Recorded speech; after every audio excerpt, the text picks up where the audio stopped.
I am Karina, single mom at OFW dito sa Dubai. For this video ay pag-usapan natin kung magkano ang monthly expenses ng 2 years old kong anak dito sa UAE.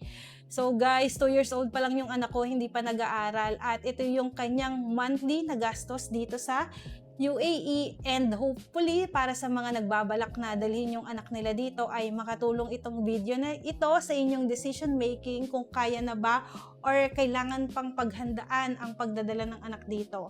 At hinati ko nga sa 4 na basic expenses yung kanyang gastusin, at unang-una na nga is ang kanyang milk na NAN OptiPro 3. So nakakaubo siya ng 7 lata in a month.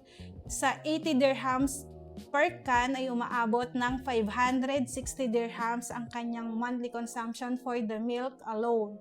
At ang pangalawa naman is yung kanyang diaper. Ang binibili namin is yung mura lang sa Viva, yung tag 25 dirhams na B Adore.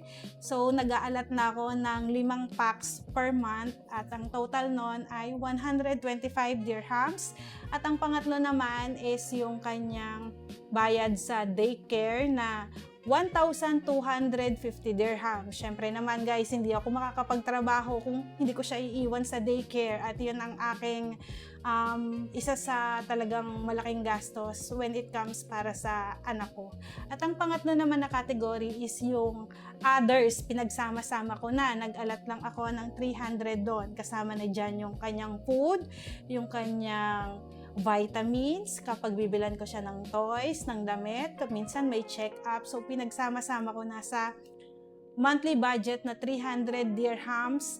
At ang total nga ng kanyang gastusin dito sa UAE ay umaabot ng 2,260 dirhams in a month.